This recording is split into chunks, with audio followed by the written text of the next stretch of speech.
ईमानदार लकड़हारा। सुंदर जंगल, चहचहाते पक्षी और एक शांत नदी बह रही है। हल्का मधुर संगीत चल रहा है। एक समय की बात है, एक छोटे से गांव में रामू नाम का एक गरीब लेकिन मेहनती लकड़हारा रहता था। वह हर दिन जंगल में पेड़ काटता और लकड़ी बेचकर अपने परिवार का पेट पालता था।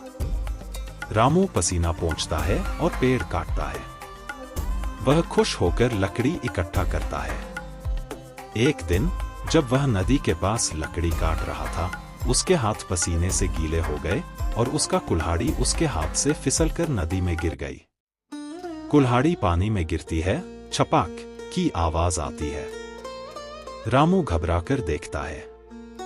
रामू, अरे नहीं, मेरी कुल्हाड़ी, इसके बिना मैं काम कैसे करूंगा? नदी गहरी थी और रामू जानता था कि वह अपनी कुल्हाड़ी खुद नहीं निकाल सकता। वह नदी के किनारे बैठकर दुखी हो गया।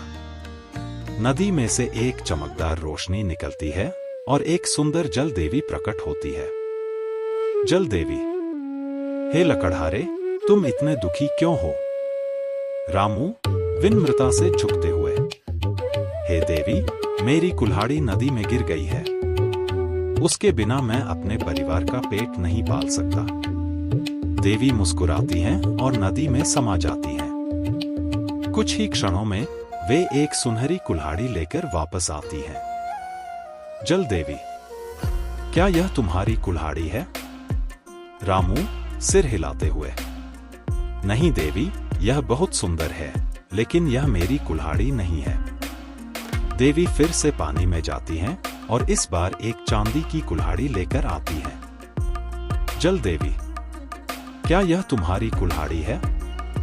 रामू विनम्रता से, नहीं देवी, यह भी मेरी कुल्हाड़ी नहीं है। मेरी कुल्हाड़ी तो साधारण लोहे की थी।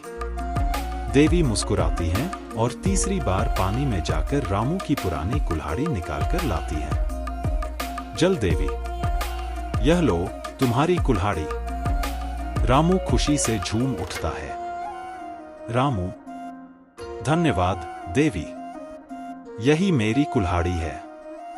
जल देवी, तुम ईमानदार इंसान हो, इसलिए मैं तुम्हें इनाम देती हूं। यह सोने और चांदी की कुल्हाड़ी भी तुम्हारी हुई। सोने और चांदी की कुल्हाड़ी रामू के हाथों में आ जाती है। रामू आश्चर्य और आभार से देखता है।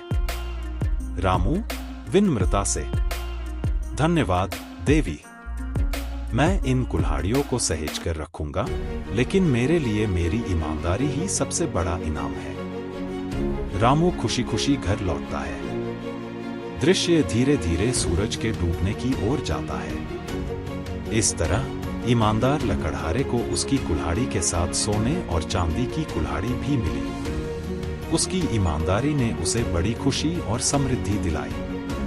कहानी से सीख, ईमानदारी सबसे बड़ी नीति है।